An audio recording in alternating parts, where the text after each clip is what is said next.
Today's podcast is brought to you by 5 and 7 Tactical Solutions. They are the premier team for tactical services and training for those of you that are passionate about Second Amendment rights, or even just the ability to protect yourself, your loved ones, or even property. 5 and 7 Tactical Solutions LLC may be the guys for you. That's where I got my handgun certifications in the state of Hawaii. They offer guard car services for the state of Hawaii and Arizona.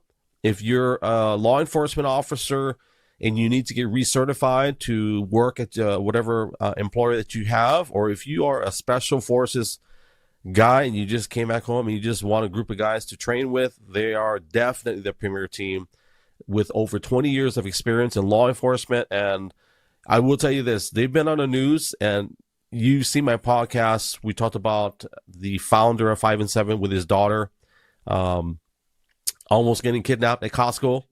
It's real, guys. So everything that's happening in our world today, it's out there, and it's our right and also privilege to be able to train with people like 5 and 7 Tactical Solutions LLC. So if you want to get some really good training, go to 5 and 7 Tactical Solutions LLC.com. Use my promo code GLO808. They will give you $25 off of any training services or packages that they offer.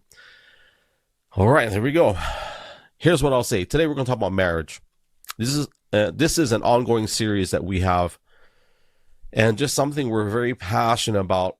They say that 3 out of 5 marriages fail within the first 8 years, but actually the number got a lot smaller. I think it's within 5 years now, and it might even be smaller than that depending on what country you're talking about.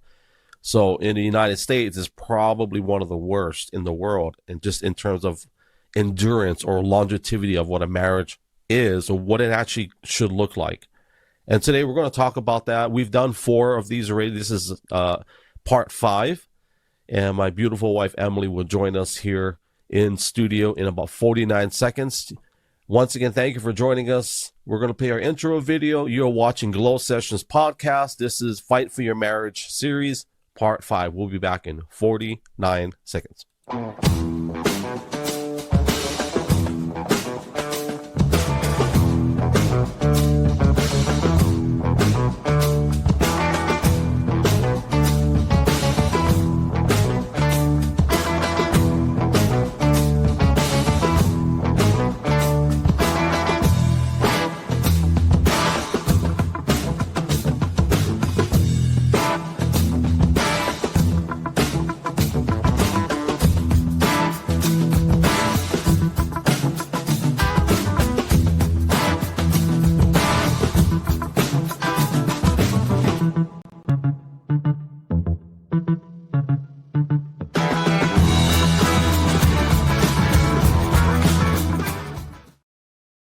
Man, we're so blessed. You know, I was just, while the video was playing, and I was watching just some of our guests that we've had over the past couple of years. Just in our intro video, I was watching. We have, I think we have the whole globe covered. My friend Dave in Japan, and then we got Irina. Oh, actually, she's in Canada now. That's right. Anyways, she was in Serbia. That's where she's from, and we've got brother Sid out here in Oregon. Of course, my dad, our resident Hawaiian, even though he's not bloodline Hawaiian, he's born and raised Hawaii. And of course, my wife, of course, we're both Hawaiian. But it's not, and of course, Dr. John out there in, where is he? I think he's in Vancouver. He's somewhere in Vancouver. I forget where he's. Anyways, we're just grateful to be able to do these, we call them historical documents. And that was coined by my great friend Dave in Osaka out there in he was actually in Thailand just recently. He was in the earthquakes, so our heart and prayers go out to obviously him and whoever's out there. There's a lot of people that we've been able to connect with over the years that are actually in I think it's Chiang Mai, I think that's how you say it. So I know there's a different section. So anyways, our hearts and prayers go out to them out there, and we're just blessed to be able to do these historical documents through conversations. And we're believing that when we're old and gray, well, I'm already gray, but when I'm a lot older, our kids will look back, our grandkids, the great grandkids will be like, man, mom was awesome. She was very eloquent and very elegant in her speech. Dad, I don't know. He was honest, but I think sometimes he might have, ran through the the China shop a little bit too fast. But are you ready to come up on cam? Yeah. All right. So if you haven't met my wife, guys, this is my wife, Emily. We are just blessed to have her obviously with us. And we got big dreams, big goals. But for now, we have small steps, small baby steps. That includes marriage, I think. Yeah. You know. So as I was telling you earlier, Han, before we went live, just social media, you know, it's in our face, right? And you told me before I went to go change the tires, you said, well, if you want to hurry up, but don't look at your phone, right? Yeah. So obviously I looked at my phone, but I'm glad I did, because I got a glimpse of some things that God put in my heart today. And that's talking about this, right? This whole journey of marriage. And I think we are going to talk about the foundations of marriage. Yeah. Mm-hmm. But before we get into the meat and potatoes, we got to tell everybody hi. So to all my friends in Japan, konnichiwa, or ohayo gozaimasu. To my friends in the Philippines, mabuhay. I'll give you a couple. Let me do one more. To my friends in Russia, privyet. And then to our friends in Turkey, marhaba. And then, of course, you can do all of Polynesia, honey. That's yours. In Hawaii, we say aloha. In Maori, we say kia ora. In Tongan, it's malo elele. What else? In Fijian, it's bula vinaka. And if you Samoan, Talofa. talofa lava. And as we also, and fafitai, which is thank you. I think it's fafitai, thank you. Yeah, thank you. So, foundation of marriage. I think we talked a little bit, or I did, about foundations. We talked about the ocean. We did talk about that, yeah? I can't remember what, but that wasn't a marriage series. It was about something else. I forgot. We've done quite a few. But when we talk about foundation in the marriage, obviously, it's all about Jesus, right? First and foremost. Right. Where's my notes at? For us, anyway. And that famous scripture, right? The guy who built his house on the, what was it? Oh, yeah. The sand? The sand. That hits us close to home, because that's us. We were talking about that. But, when we were talking about foundations, because this is what I was studying this week, it just reminded me of my dad. And I just recently had a conversation just the other day, and I was talking about my dad. And my dad was in construction. Well, my dad's family. My grandpa was in construction. And so I grew up in Ever Beach, right? Old Town. And between Ever Beach and Ever, it was all sugarcane fields. So, and that was before. Now it's not sugarcane fields, it's all full with houses. But as I was in high school, they started to build out. They built Sunterra first, and then what is that other place? They built Sunterra, then they built the one across from it, and then they built Soda Creek. And I think they built Sunterra and then I think Westlock first. And then they built Soda Creek, but they built the one on the right hand side. I forget what it was called. But we would drive past that. It took them a while to build Sunterra, but it didn't take them that long to build the other side. And so every time we would drive past it, it would kind of annoy my dad. It would annoy my dad.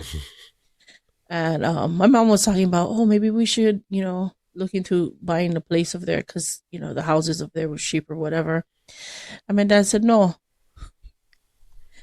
And my mom's like, why? And, they were having this conversation in the car, right? Well, how come he said no? Why did he say no? Because they were building on it, right? Oh. So if you look at it, the foundation was, they didn't build the foundation straight. They built the foundation a little bit up. Mm. Yeah. So it wasn't on the ground. It was built a little bit up. But the thing with my dad, he said, they're building it too fast. And he said, watch. And every time we drive past that place, he said, they're building it too fast. They're building it too fast. So one day they were having this conversation and he was saying they didn't give it enough time for the ground to settle. Right. And he said the houses are going to start sinking.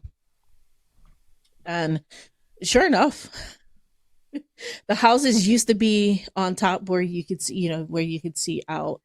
One of my cousins actually lived there for a little bit, but the houses are now lower than the road of where it should be. But in building a foundation, you excavate, right? Because you want to know, first of all, what's under it, but also you want to build a flat surface, right? And so they built up, but didn't allow the ground to settle, because when the ground settle, then it becomes where there's no air, I guess, in between. And then you can see, where you got to fill in or whatever, and then build again, and then let the ground settle. Well, they didn't allow the ground to settle, and they built the foundation on top of it, and they did it quickly to where it looked like it was a little bit above the ground. So if this was the ground, it was above the ground. And as they built the foundation over several years, it became where their foundation was now sinking, and now where it should have been on flat land, it became under. So this is Eva, right? Mm-hmm. Because I know I'm not from Oahu, but if I say Eva, that's not the same as like Eva Beach, and right? So there's different sections, right? Mm-hmm. And they're different. Because I know Eva, like Kapolei, is it Kapolei? Kapolei. I know the Honolulu airport, for example, a lot of that is coral reef. And I believe Eva is one of those sections where a lot of it was. Oh, it was all coral reef, because we used to go in there. We used to go where all those houses are now. That used to be our playground. We used to go in there and we used to play. And they used to actually, there was an airstrip out there too. Yeah. It was an old military airstrip, but we find bunkers here and there, because you see all the old coral on the ground. Yeah, the white coral. Yeah. Used to have ice ponds over there. We used to go looking for the ice ponds. For people that don't know what coral is, like best way to describe it for people that have never played with dead coral, it's kind of like pumice, a very brittle pumice. Yeah, you could take it and make it chalk on the ground. Yeah. That's what we used to do. We used to take it and use it to draw our lines when we was, what do you call that? Playing dodgeball and the skip. What is that skip? Hopscotch. Yeah, hopscotch. I never played that. I wasn't. I felt like that was a feminine thing. I grew up in the 80s, so if you play hopscotch, you was probably one of those guys that we thought were feminine, And the boys that played hopscotch was only there for make trouble. Wasn't there to like really play hopscotch. Well, now that we're older and smarter, like if I was a guy that was, really into girls, I would play hopscotch, because it's like one of my friends, he's I don't know if you remember, what was his name? Oh my gosh. The British guy, anyway, the cook. He was a chef for Angus. He said, "Yeah, I took home ec. All my friends were making fun of me, but I got all the girls, So, yeah. Anyway, so the coral, so the coral is very brittle, right? So no matter how much you pound it down, if you don't get it all, at some point there's going to be, I would imagine, pockets of it underneath. But in certain places, I know that obviously you want to excavate because you want to know what's or at least what do they call that when they dig there. for wells? They dig and they take core samples. Mm-hmm. Yeah, that's what they're supposed to do, right?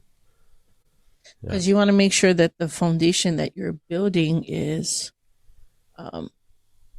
solidified, right? Yeah. And also you want to make sure that you're building the right foundation, right? Because we're talking about foundation. So even in the foundation in marriage, and this is one of the conversations that I was having, was that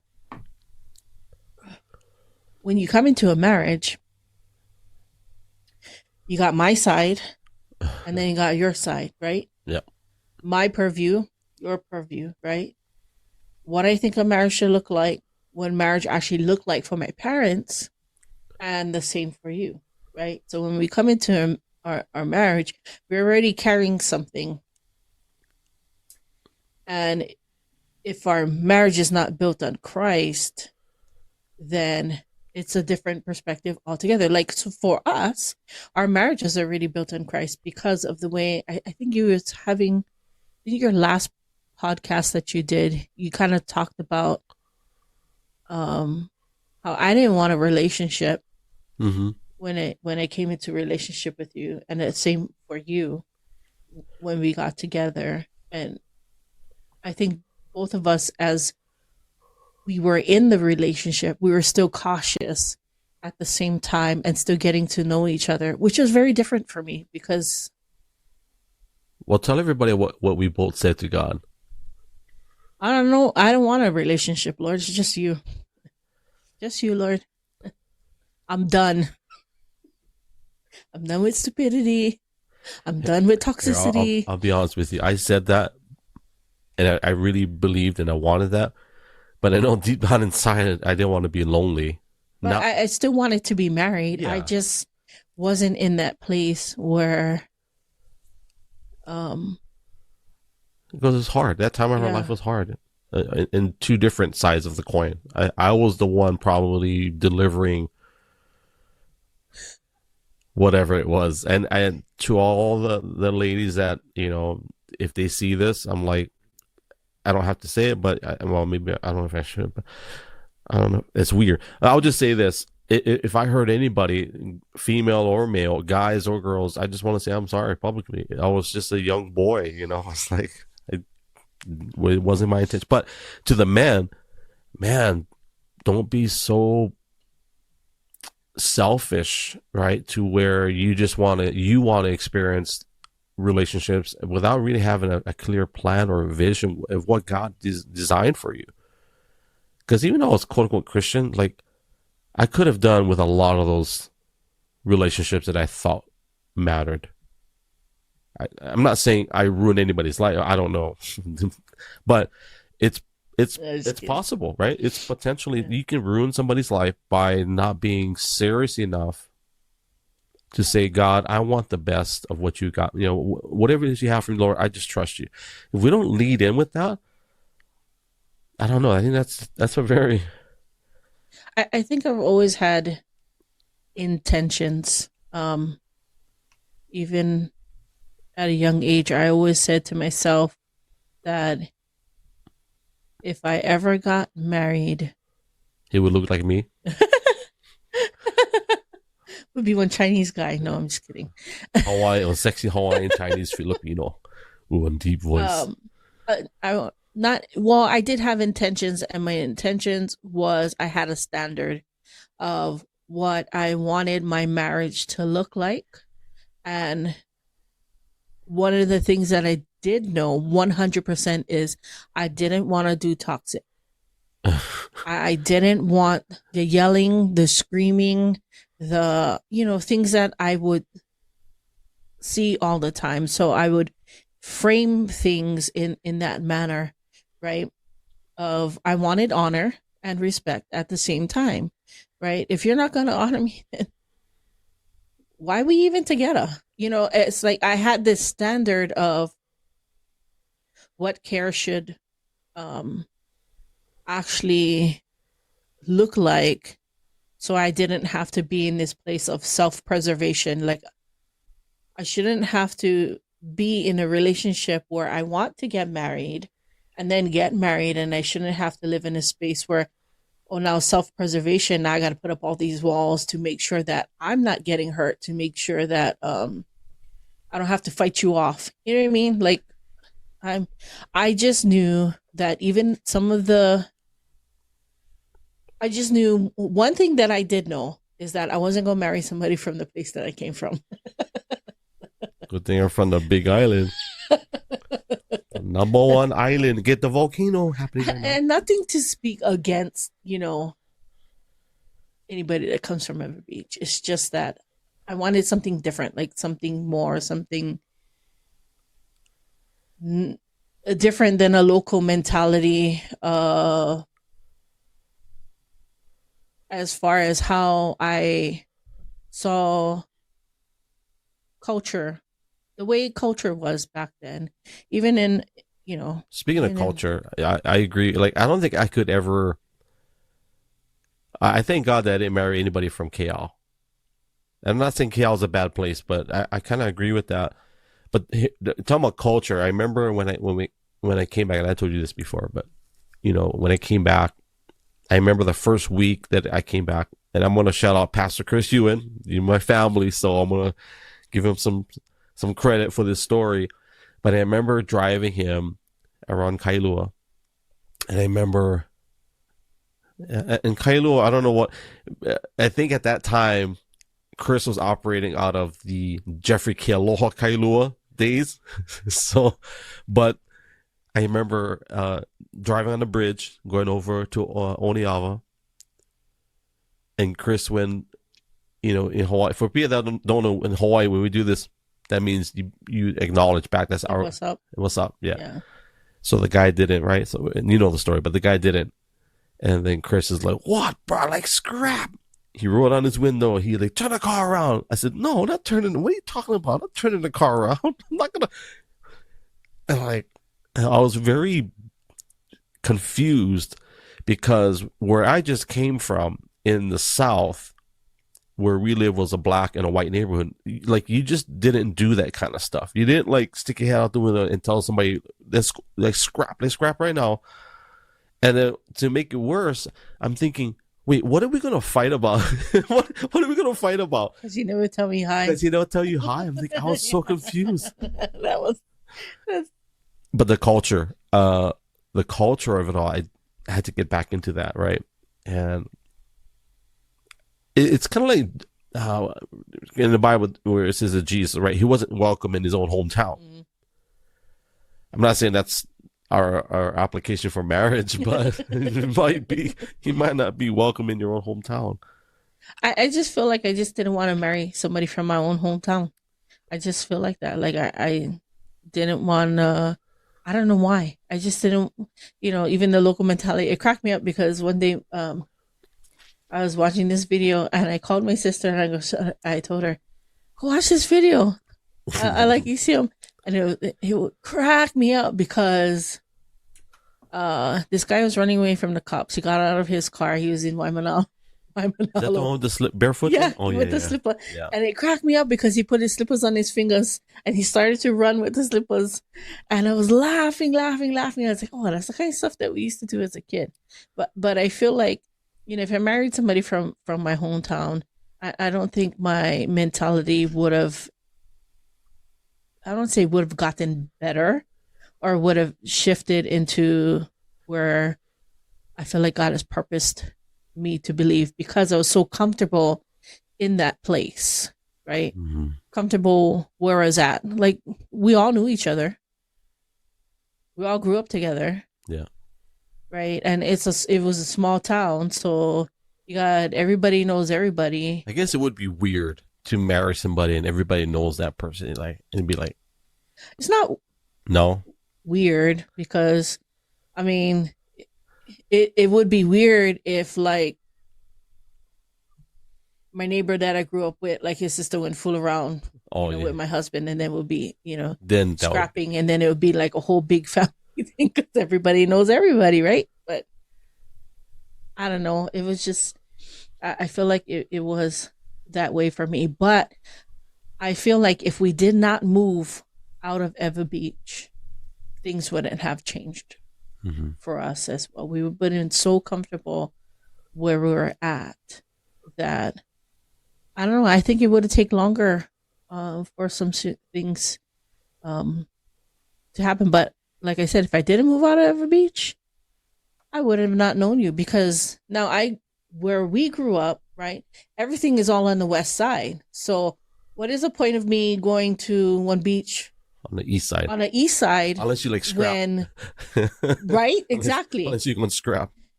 Because some of the guys would be like, "Oh, let's go Sandy's." Why are you gonna go Sandy's for? Oh, unless you were boogie boarders or you were surfers, then you go where the surf is, right? But yeah, I mean, but we'd go Haleiwa, Makaha.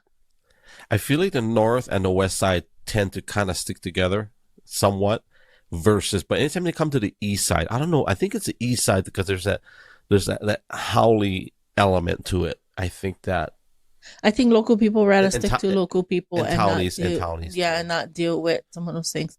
But some of my friends had cars, and we very rarely went to Sandy's, and we only went Sandy's for boogie board. If we went to Townside and we went to there's that place that we jump off by Diamond Head, we'd go over there sometimes. one of my friends, by walls. yeah, her grandparents used to live up over there, and so we used to go over there just to. But I don't know. For the most part, growing up on the west side, I felt like the beaches were always better on the west side than the other side. At my age now, I agree.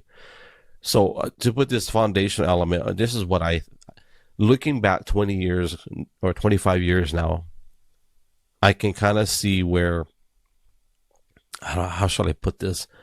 By me leaving the islands and living on the mainland for a few years, and now that we know each other's, like, well, I think we do, our personalities and things that God blessed you or created you with, your bending, your makeup and mine, I don't think we would ever survive had I not had that time in the mainland. I think as far as the culture aspect of, like, for example, if we had to walk out this chapter in Oregon the way we did just now, without me having that years of experience in the mainland, I don't think we would. Both of us would be struggling, not just one of us, in the culture aspect of it. Yeah, the culture aspect for me is really hard, and I think only now. I feel like it's a little bit easier for me, but it's been so hard because I'm so ingrained in Hawaiian culture. It's so different, and it's not something, it's not something that I was excited about. It's not something that we prepared for. It's not something that I looked forward to. I just knew that this is something that we needed to do, and so here I am doing it, and now it's like, whoa. What just happened? That I remember, I don't know if it was before I left. I think it was after, when I came back. After all the heaviness had hit, and then coming back home, I remember you said, I can't remember the word for word, but basically you said, wherever God leads you, you said you'll be, right? I can't remember the words, but you said you'll be by my side no matter what. Yeah. And that you love me and you trust me. And I think with that, you trust me. I think that foundational part of a marriage is having that trust. But you could not have had that trust in me had it not been for the Lord in your life. There's no way. Yeah. You cannot trust. You cannot trust me if you don't have God in your life. I mean, I can't even trust me sometimes. Right? Yeah. If God is not in your life, you cannot trust me. I cannot trust me. Getting back to building that foundation, right? Because we were talking about foundations and letting things settle and stuff like that. It's very important to build that foundation together when you're walking things out before you even get married. Like, I want to say this is the only relationship that I've had where we've constantly had conversations, and we always had God conversations, but we always had conversations about different things, like, what we thought in life, And we still don't have enough. We need to do more, and I agree, right? Because you're always wanting to talk more, even though we did a 2-hour class together, or we're going to do a 2-hour, 3-hour podcast, and then you're still going to want to talk. I'm not saying I don't want to, but I understand that. I feel like the conversation is important, and how you communicate. Like, we would go out a lot. Yeah. Before we even got married, we would like eat dinner and go to restaurants, and we'd have conversations. I mean, we'd sit in a car and just have conversations, but we could eat a Genki for $30. Sushi for $30 for 2 people. We were so extravagant in restaurants until we had kids. Now it's $100 for us just to eat sushi. Starting $100. If we take our kids, it's like $300 to eat sushi. But extravagant on anniversary, that is a must. And I say that because you need to celebrate the years that you're together. Say that one more time. Extravagant on what? Anniversary? Yeah. You need to be extravagant on your anniversary because you need to celebrate the victory of every year. I mean, you've walked through one year to get to the next year. But you have hardships and you have issues and you have drama and you have all these things. There's little victories in between, but you celebrate the year, right? You celebrate that year and you be extravagant on your anniversary because, hey, you made it. You made it to another year, right? Let's celebrate that. Let's celebrate the victories that we've had. We celebrate the overcoming that we've came through with all those issues that we had to deal with, right? Celebrate it well. Let's do that. Valentine's Day is just once a year, and I don't remember the whole thing of Valentine's Day, but Valentine's Day is not a really big deal for us because we celebrate love every single day. It shouldn't be that one time of year that now you can take your spouse out and we're gonna go to a good restaurant or whatever. That should be your anniversary because it's something that you're celebrating. That's a really heavy point because I was trying to do the math. I can't do it on the fly, but I know that as far as kids are concerned, we only have 940 something weekends before they're old enough to. Mm-hmm. But then I was trying to figure out the marriage one, but then it's not that hard. Actually, you just do the math. If the average age of a Hawaiian, Hawaii has the highest life expectancy of any state. So 80, it's like 80 years, right? But if we started being together since I was 22, I only have 60 anniversaries with you, or 50, whatever. 60. 75. Okay, so we'll do the math. Well, I only have 75. Even that. If I miss anniversary 62, then I've only got 61 more to go. So I like that. It's like, make your anniversary extravagant. I agree with that 100%. Celebrate it well. Remember what we did our first anniversary? Wait, which anniversary? Our first anniversary when we got married. We went back to the place that we had our honeymoon, which was...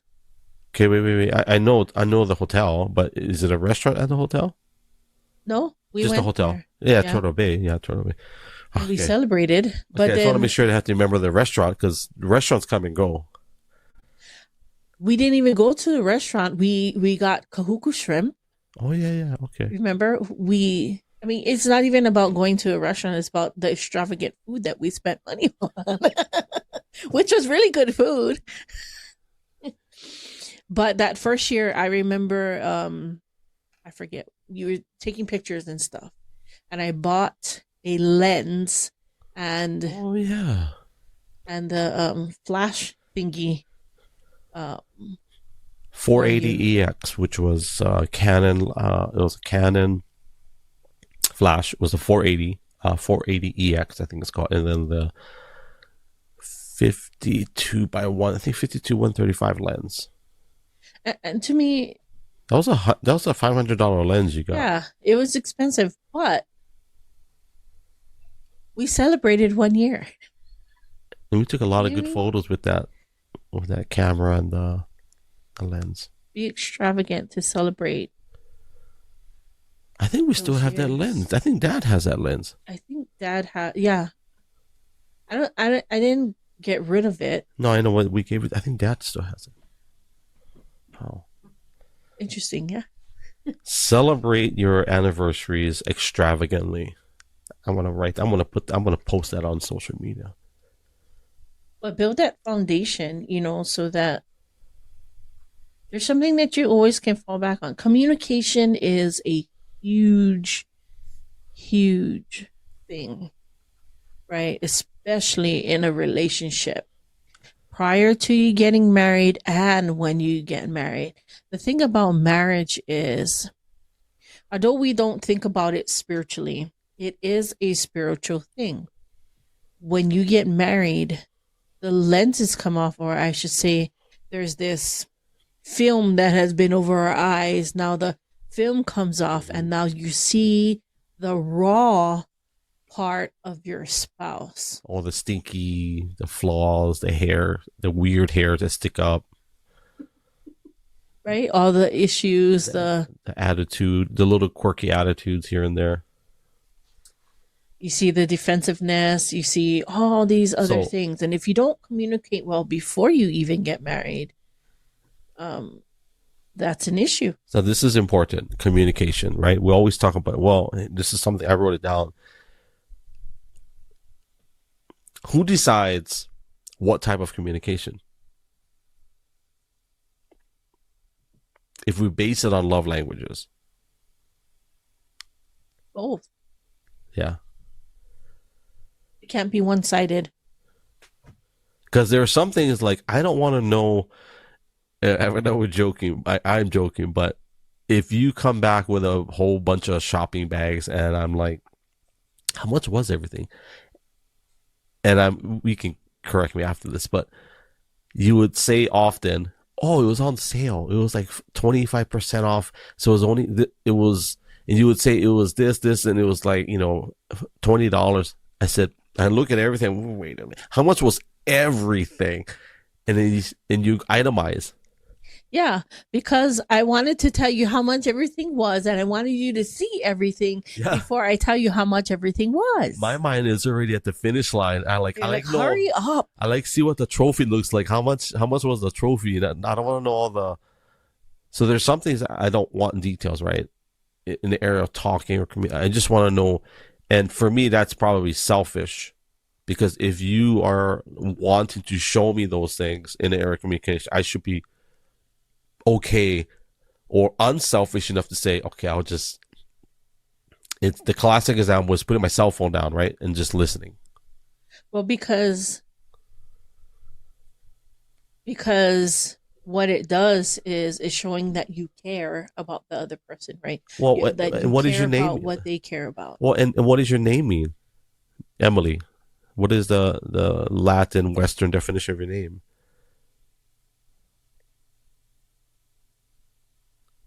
Studious.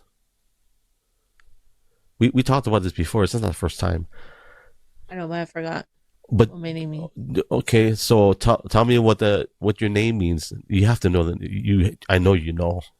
Industrious. Worker. So if you're and you actually have those traits, that means you value the process. Sometimes I don't value the process as much as the ending. And if I don't honor you in the communication and allow you to itemize everything, even in conversation, then that is kind of like a selfish way or dishonor you in communication. Well, then you don't get to know your wife on that level. But then on the flip side too, there's some things that I feel like, well, I'm not saying you should, I don't know, that's between you and the Lord. But you know what I'm saying. It depends on what it is. Now, when we talk about finances, obviously which we're going to have our first. For anybody that wants to level up your marriage game, definitely look up Dave Ramsey's, what is it called? Financial Peace University. Yeah, definitely look that up. But in the area of communication, I think that's very important, is understanding how we communicate and how we value the way we communicate. I think that's very important. Well, and in communication, there shouldn't be boundaries as far as sharing wise, right? Now, I'm not saying there should be boundaries in how you speak to your spouse, right? Mm-hmm. I've never done it, and you don't do it either. We never talk down to each other, or I don't ever call you names, or you don't call me names. My parents never called each other names. I don't think my parents did either. Well, I mean, sometimes my mom was for my dad because she's mad, but my dad never called my mom, names, like there were boundaries. Yeah. On both of our parents. Right. And so, I think there should be boundaries as far as respect wise goes, and calling each other names. That's childish to me. Yeah. We shouldn't be calling each other names. And I'm talking about when you're arguing, you're fighting, and you're saying all kinds of stuff. Not that you're calling them honey or whatever, but every derogatory thing out there, right? That tells me that you don't value Yeah. me and you don't value our relationship, right?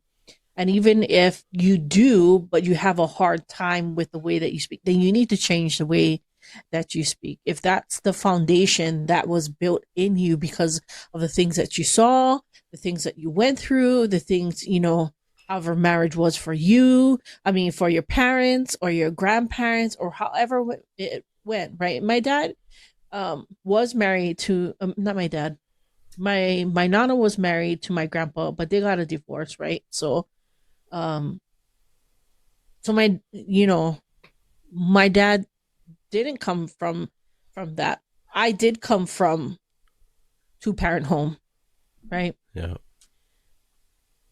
And that was different.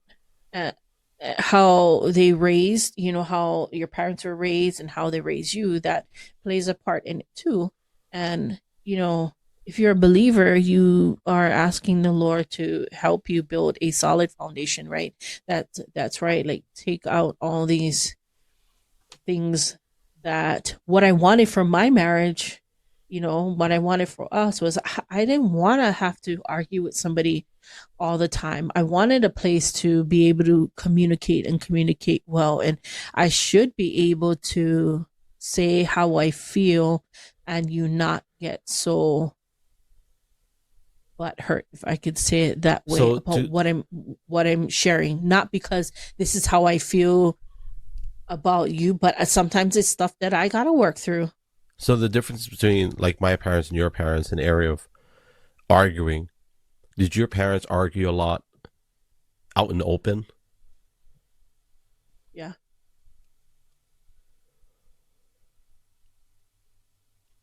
A lot. And it was different because it came with arsenal, if I could say it that way. Shrapnel and arsenal? And it wasn't necessarily my dad, because my dad would never, he never hit my mom. It's just, when my mom would get mad and she'd start with all these things, my dad was always in the position of defending himself. And my dad and my mom, they argued, but my dad wouldn't, he wasn't like that. He wouldn't hit my mom. He would always take a defensive stance, or he'd go in the bathroom and lock himself in the bathroom just because, he just, I don't want to say like he didn't want to have to deal with it, or he just didn't know how to deal with it. And because of those things, like, it's hard for me sometimes to deal with things because this is what you see growing up. And it's not throwing shade at your parents or your grandparents or how you were raised. Sometimes they just didn't know because the people before them didn't know. If my grandparents didn't know, because my grandparents' parents didn't know. And it's just a generational pattern that we have to learn to walk through and do things differently. It's not that we're saying that our parents are evil or all these different things. They just didn't know how to deal with things and deal with it well. If you didn't have parents like that, now if you had parents like that and you came from a healthy background, that's great. I'm just talking about not coming from a healthy background, and now you're trying to build a foundation. Trying to build a foundation well. Sometimes you got to go and get therapy for that, whether it's you just going to get therapy for yourself or you doing marriage therapy, marriage counseling, those types of things. That really can help as well. Yeah. I think, I'll take it off cam. I think with like, with my parents, they argued a lot. They argued, but not really a lot like in front of us. And there were a few times that they did, it was always very real, like they would argue, you know, I can restructure those moments now as an adult. And I remember there was this one time when my mom and dad were, I think my mom was not running, was kind of running out of the bedroom, headed towards the kitchen. And I can't remember how the suitcase ended up on the ground, but her suitcase ended up on the ground and clothes just fell out everywhere. And me and my brother were looking at what's going on. They're shouting. And we witnessed all of this. And I'm like, wow, this is real. This is crazy. What's going on? And, as a kid, you don't really know what is going on, except you know that they're not happy. And I can't say from my perspective if I took or felt any guilt or felt responsible in any way. I don't think I was like that. I was kind of like, wow, our parents is nuts. They're crazy. I was like, wow, these buggers is crazy.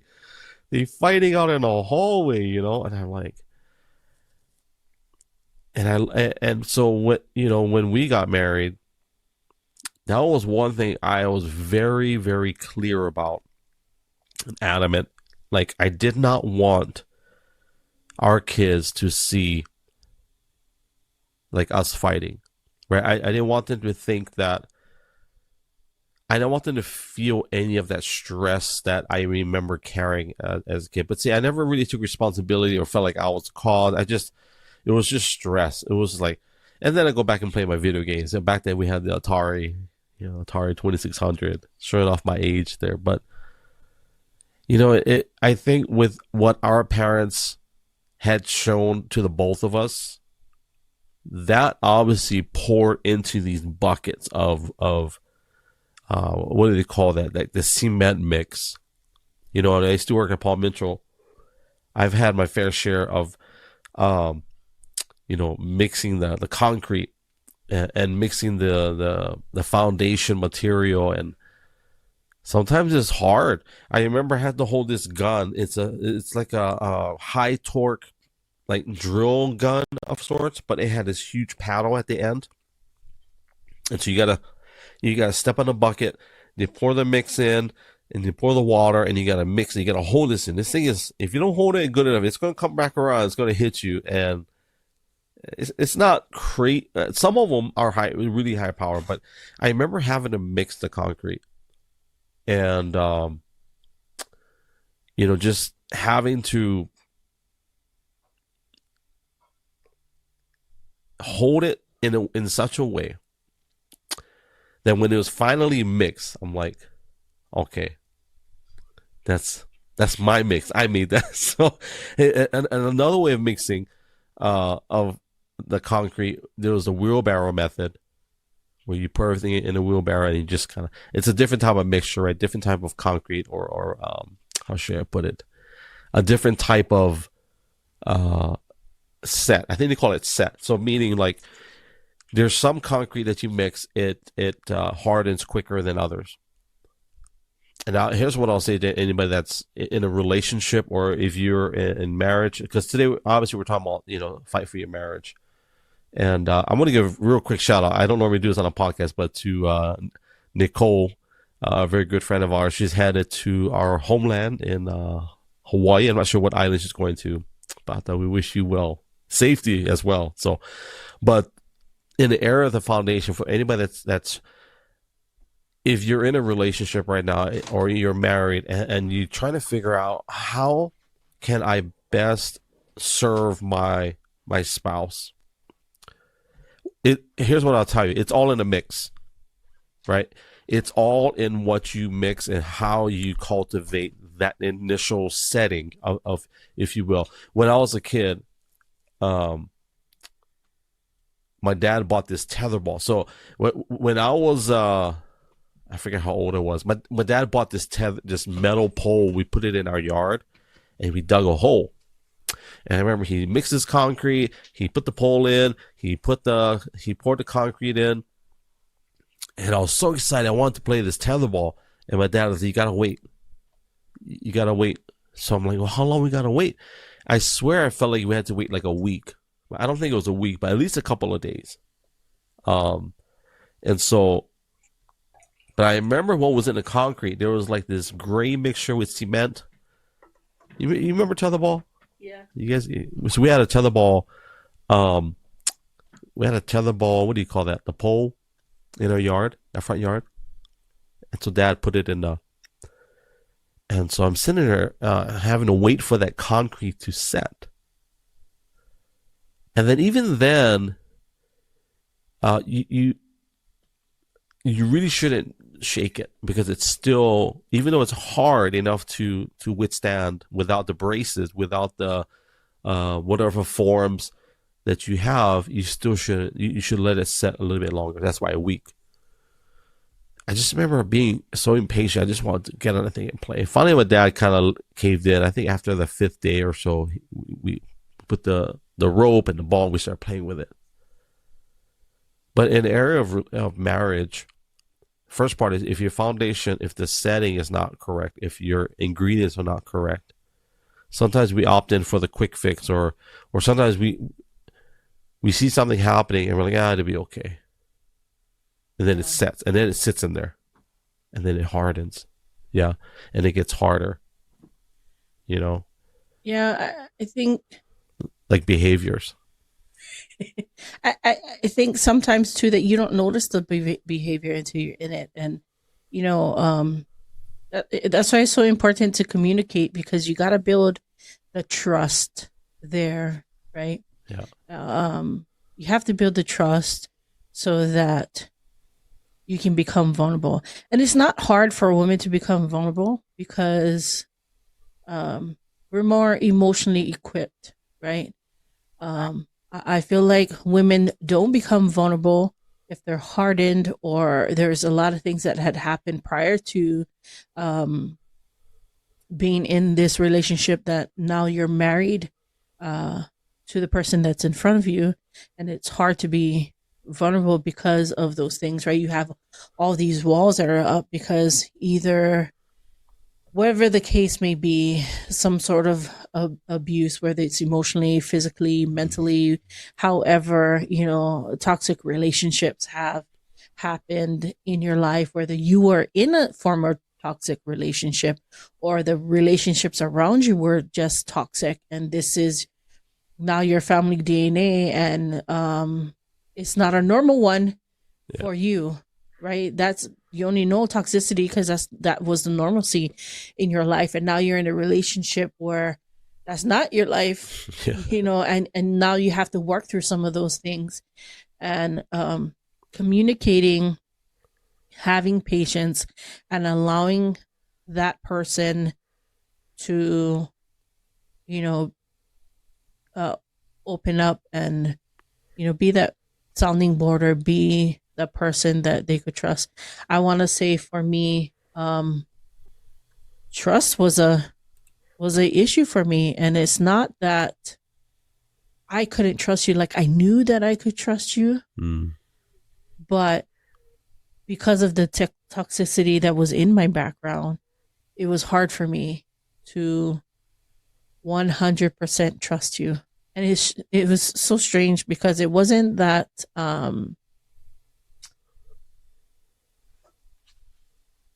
is things change when you get married, right? And you start to notice things more. Like, I started noticing more things, not about you, but about myself. Like, okay, this is not healthy. I start recognizing the unhealthy thing, right? You start recognizing family patterns, generational patterns, also toxic patterns because of the toxic relationships that you were in before, not knowing how to navigate well, and really just asking, or being real with yourself and saying, you know what, I think I need to go and get some therapy. At what point in our marriage would you say that you felt that, or you seen that? If you can pinpoint it in a specific. In the beginning of our marriage, that was more of a challenge for me. And that was a conversation that I would always have with the Lord. Lord, I don't know how to do this. I don't know how to trust. And I understand that, a lot of those things came from generational patterns. A lot of these things came from toxic relationships, and it is, sometimes we think that, oh, well, I'm the one who chose this and I'm the one who chose that. But when you look at the patterns in your life, and we've been watching Psych, right? Yeah. We've been watching Psych, which is kind of funny because Gus on Psych, The black guy. the black guy, always gets into toxic relationships. I think he does, yeah. And it, Crazy ones. right. So, sometimes we think that it's ourselves, but not knowingly, subconsciously, that some of the relationships we get ourselves into is because of the pattern that we're so used to. Okay, I'm used to this, right? And so Even if it's not healthy. even if it's not healthy. Yeah.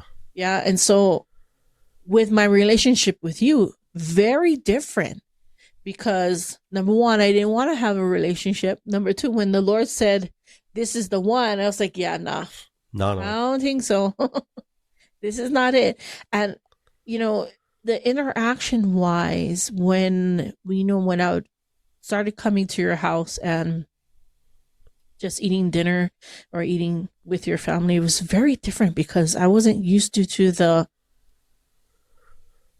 healthy conversations, or like you and your brother could just hold a conversation. I mean, me and my sister would beef all the time, so it wasn't like we could actually have a healthy conversation. But watching you guys interact and have that conversation, I was thinking, man, You know what's, even though the house was messy, cluttered, whatever, growing up, we always had a dinner table. No matter where we lived, we always had our dinner table. And that place was sacred. And no matter how, I'm not saying the dinner table's magic, but if you have a dinner table in your marriage to start off with, I forget, we were watching we're talking about the budget. That's the one thing that is non-negotiable. Mm-hmm. Like, Yeah. remember that TV show? What's up, TNT? Good to see you. Remember that TV show? Or the movie had the 4 local girls from Waianae. They were singing in that movie. It was Boys to Men had a song called Mama. Soul Food. So Yeah, I never watched that movie. it was a movie about black culture, but it was about Sunday dinner.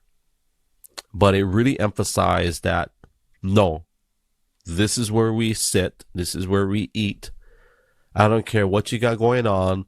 You're going to be here. You're going to sit. And we're going to eat and we're going to talk.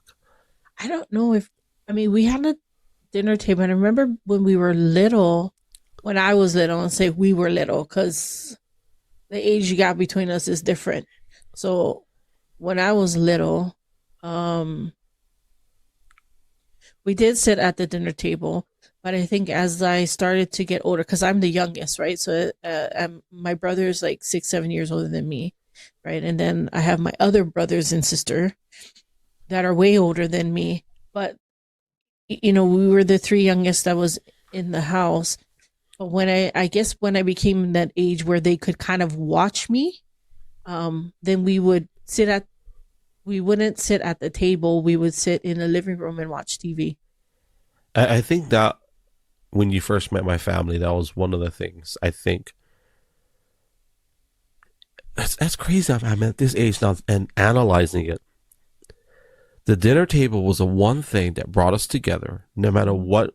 Because if mom cooked, you're gonna sit and eat, and especially if mom's taking a lot of time to cook multiple, she would cook multiple dishes. It wasn't just like one pot meal. It was like 10 pots of different dishes.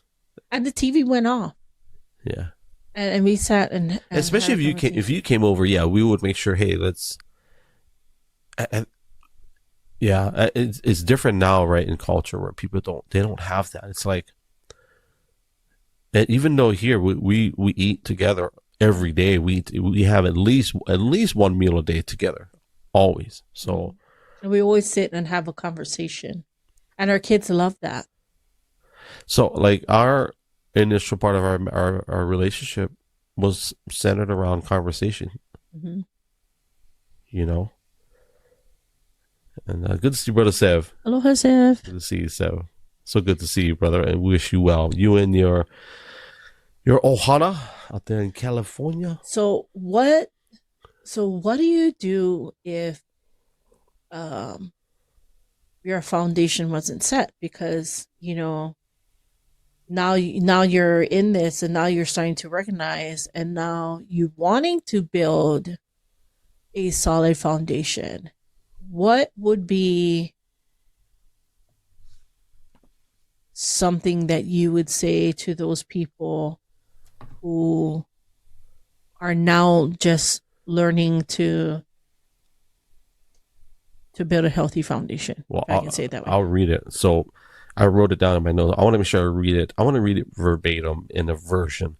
So in 1 Corinthians chapter 3, verse 11, this is a verse. I'll do NIV. I think most people are comfortable with NIV. And it just says that, for no one can lay any foundation other than the one already laid, which is Christ Jesus. Now, I know in context, this passage is not talking about just, it's not talking about specifically marriages, but it's talking about leadership in the church. But if Christ is our foundation, even as a church or in leadership, he should be the foundation for our marriage. And so to talk about what you said, Mm-hmm. that foundation has to be broken. And the crazy thing, when we talk about concrete, I was talking about concrete. There's a funny video. I'm on point, so it's going to be a long point, but I'm on point. Okay, so there was this news. It actually was in Hawaii. Yeah, it was in Hawaii. So the morning show, I forget, the guy with the glasses. Anyways, Cunningham. It was Cunningham. Anyways, he invited a guy who was a kung fu expert, a karate. I will blame it on Japanese karate, and he broke the concrete blocks. So the guy goes, yeah, punches the concrete, the thing breaks, and the guy in the news is like, wow, that's amazing. So you tell me if I just do this and if I practice, and he touched it just gently, and the thing broke, and he started laughing, and the guy was embarrassed because it was real concrete. It wasn't fake. It was real concrete. Well, what I found out was concrete, that's why when it sets, they tell you have to let it set for 7 days minimum, and then it'll be. But even then, even though it's rock hard, it's still not ready for what it's going to do 20 years from now. So at the Palm Interstate, we had to build a wall, not retaining wall, what do you call that? We had to build a wall, divider wall, but it was also a load-bearing wall. Mm. So we had to bust up whatever foundational wall, whatever was there. I had to dig it up, and I had to use this gun. I forget what they call those things, but it's basically like a hammer gun. Mm. And I had to bust up the concrete, and I was saying, wow, man, this thing is, I don't know if I can do this. Oh, he goes, no, you can do it. He says, it's going to take a minute. And he says, if anything, change the bit. So I had to change the bit. So they have the flat bits, which move big pieces, and then have the sharp, kind of like needle point. And I had to get that needle point and just go all around. And once I got that loosened, I had to come back with the big bit. But it was hard work. And I had to bust up that foundation. And the reason is concrete over time becomes more dense and more solid. Whatever liquid that was in there, moisture-wise, it begins to exit it leaves the, whatever you call it, the concrete. But as it ages, so concrete that is older, 20, 30 years, you can't break that. You have to literally drill a hole and blow it up. But even then, the younger the concrete is, the easier it is to break it up because it's still pliable somewhat. So to answer your question, like, if you're already set in a way, you've got to break it up. You've got to allow God, you've got to allow Jesus to have reign in your life, in your marriage, in your relationship, and give him access to those. And to be more specific, when I was talking about when I mixed the concrete, mm-hmm. You have to know what's in your foundation before you can't just like blow everything. You can't just blow up a whole marriage and say, look, can fix it. No, we got to be honest. It can be trust. Can be abuse. It can be pornography. It can be lust. It can be infidelity, or it can be even kids, blended marriages, right? There's a lot of that today where there's blended marriages, and so that in that foundation, those things have to be honestly talked about, right? And trust, Lord, would you please, we're going to talk about this. It's going to be hard, but we want to loosen this up so you can work in it. Mm-hmm. And I think to answer that question, that's where it starts, is being honest about those things that we can't keep moving forward. Like, we're going to have our very first, what is it called? Budget committee meeting tomorrow. I'm looking forward to it, but I'm kind of not. Because I know that it's not going to be easy, but we got to have that budget committee meeting. We have to have it. Yeah. And I think in a marriage, in the initial stages of any marriage, we've been together 25 years, and we're going to have a tough meeting tomorrow. But we got to have it. Mm-hmm. But if Jesus is not the center of it, 1 Corinthians, for this won't reference, 1 Corinthians 3, verse 11, that you can't lay any foundation except what Christ has already laid. Right? Let me read it one more time. For no one can lay any foundation other than the one already laid, which is Jesus Christ. I'll make one more point. I'll have you. We talked about the other day. You were talking about the beaches, the beach houses, North Shore. Remember that? Yeah, because it's the first time. Well, because I saw it. I'm not sure. I think it was on the news, and then I watched the YouTube video of it where this person like filmed the whole thing. Mm-hmm. And it was kind of interesting to watch because the house was built on sand. It was in North Shore, and the house was falling into the ocean. Maybe it wasn't on the news. It was just on YouTube. The house was falling into the ocean, and the more the waves came up, the more the sand would disappear. So part of the living room, beautiful house, beautiful house. Part of the living room, the top part was already gone. One of the walls was missing. But the sand was, coming in and out, and it was ready. And then you'd see the whole part of the living room just fall right into the water. It was sad, but it was a beautiful house. But it reminded me of the parable of building your house on a solid foundation versus building your house on the sand, right? That's what the Bible talks about. If you're not building your house on a solid foundation, you're putting it on sand where water comes up, storms come, and it'll wash it away, and there goes your house, right? There's nothing to stand on. There's nothing to grab onto. There's nothing to hold onto, because it's sand and it just keeps slipping away from you. So there goes your house, right? Right. It's very interesting, but you can look it up on YouTube if you guys want to watch it. So I just wanted to look up. So the foundation on a skyscraper, for example, is like 100 meters at least. So what is that? 300 feet? That's just the foundation for a skyscraper. But then the other thing is what you talked about in the beginning about Evo Beach. So what you're talking about, the foundation of that house was solid. Apparently it was, because if the house is falling to the ocean, it's on that foundation of the home. However, that foundation was not on the right soil. Right. And what your dad was talking about all those years ago, they were building homes on the coral reef. At some point it would shift. Right? Mm-hmm. So there has to be an honest look at our life, each other.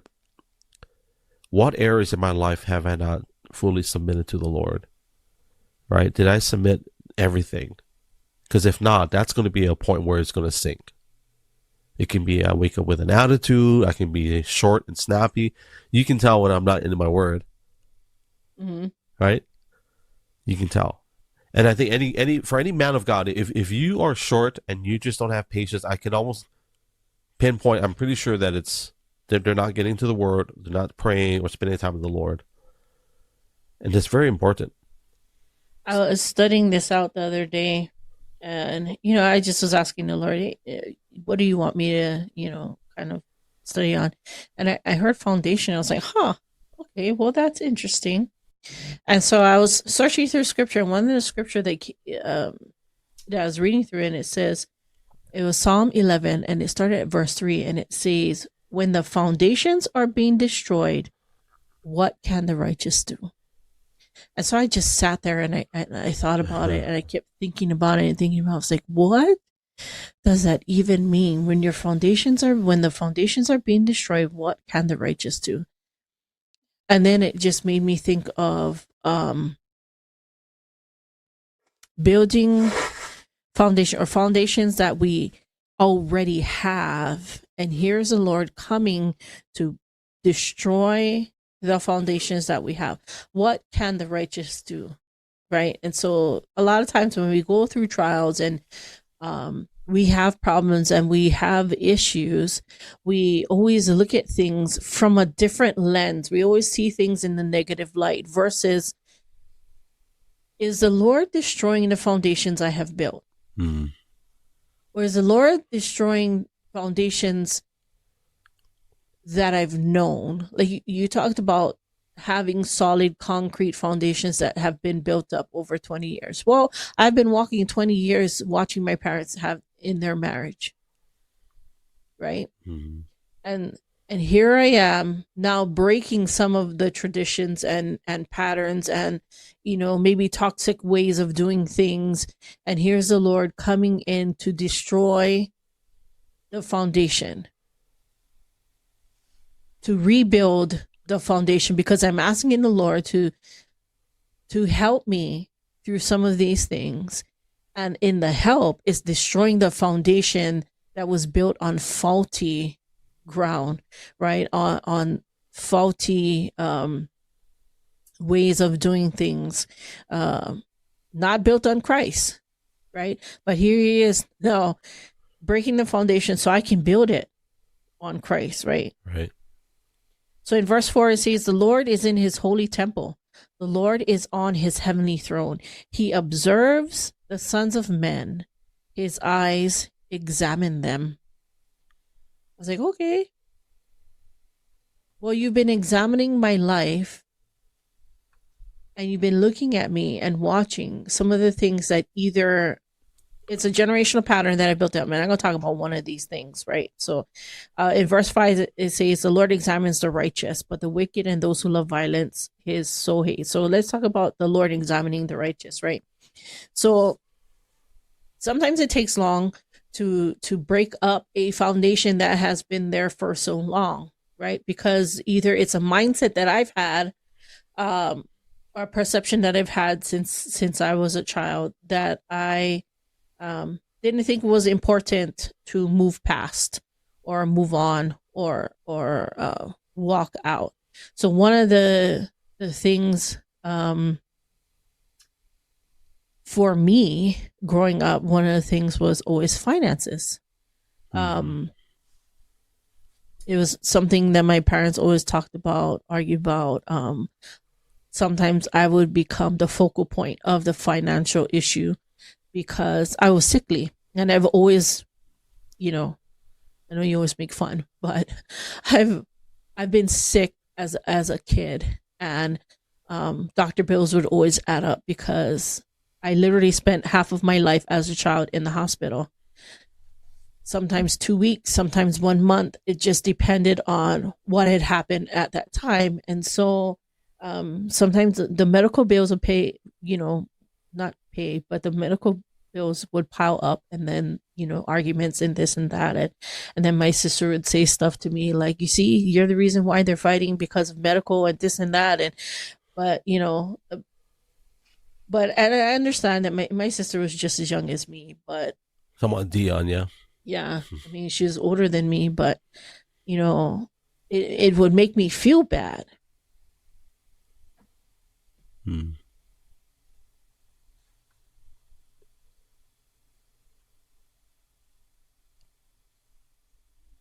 You shouldn't feel bad for being sick.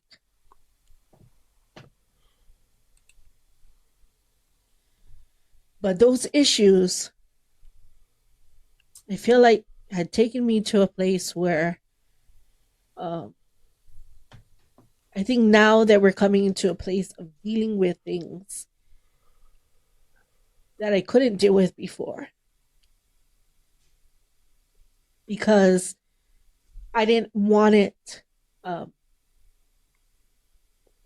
to be a hard place. Yeah. I didn't want it to be um, something that was a defining factor of whether or not it would make the marriage great or it would break the marriage, right? And so, as a child, watching all these things unfold, and I think for me, my lenses as being the youngest or being the younger one and watching these things unfold, it was scary for me because it wasn't talked about in a manner that was conversational. It was talked about in a manner where everything was such a high level that it would freak me out. Like sometimes I would hide under the table, sometimes I would, go hide in the closet or find some place to hide because I just don't think that they were in a position to see or to hear themselves even talking because it wasn't, it wasn't even, it was, I want you to hear me. Like that Earl Schoff, what he said, Yeah. like, who I am speaks so loudly, I cannot hear what you say. Yeah. And so you keep trying to make this person hear what you say, hear what you say, hear what you say. And the volume just gets louder and louder and louder until the whole neighborhood can hear you. Yeah. And being as young as I was, this is now I'm hiding from all these things, right? And not wanting to deal with certain things, like you would see it happening, right? You can see it happening even in your marriage. You can see it happening, see I don't need. No, I think it's gonna self-correct. It's a lie. Self-correct. It's gonna self-correct. It's gonna self-correct until it's not self-correcting. Mm-hmm. And now you're in a pit even deeper than what you was before, and now it's not even relevant. Yeah. It's irrelevant now because you're in it so deep, and it's like, oh my god, what happened, right? But now that you're learning to deal with these things, and the Lord is really the one that has to help us walk some of this stuff out, because you can go to counseling. I've got counseling. You can talk to your parents because you talk. You can talk to your friends, you can talk to your family, and at the end of the day, what can they do to help you? They only can help you so much before even you feel things start to crumble, right? And even though they may say like the best things, they can say the most encouraging things, but really it's the heart posture. It's something that has to happen in your heart in order for things to shift and move, right?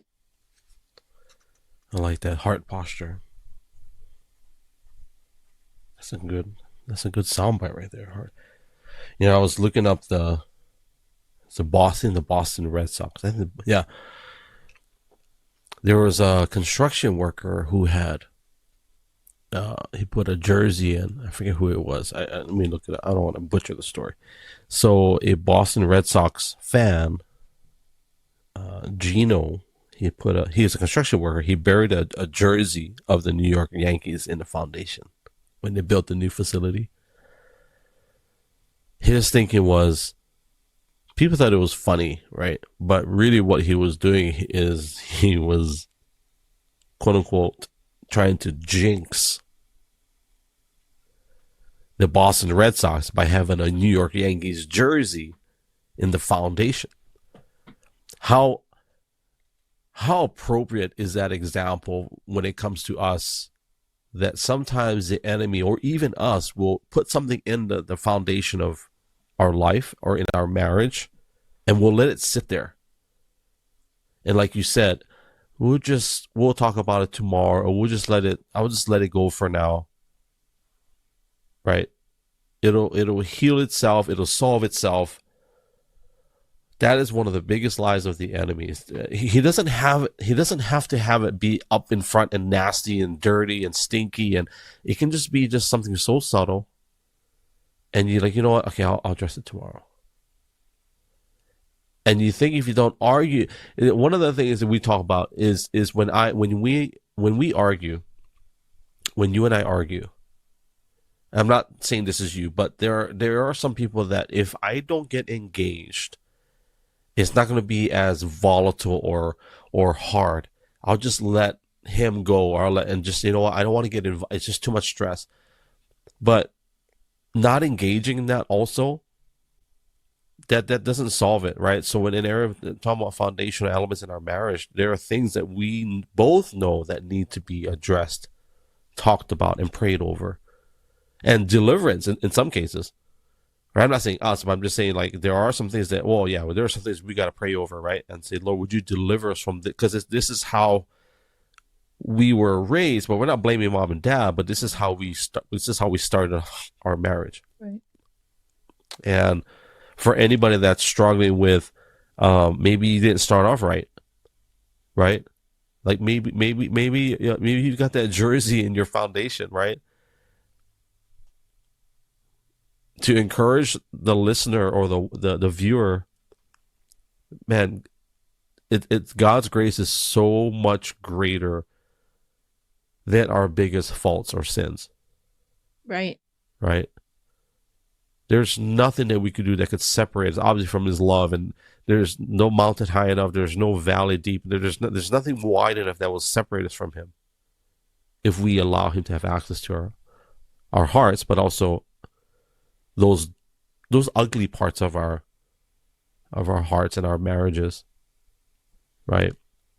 Right, because at the end of the day,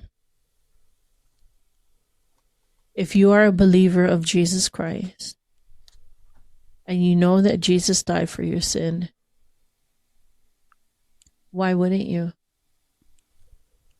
Why wouldn't you give that part to Him? I mean, He died for you, right? And so that's the way that I not just see it, but I think for me, there was a lot of things, and even though, like we talked about trust earlier, I knew I could trust the Lord, mm-hmm.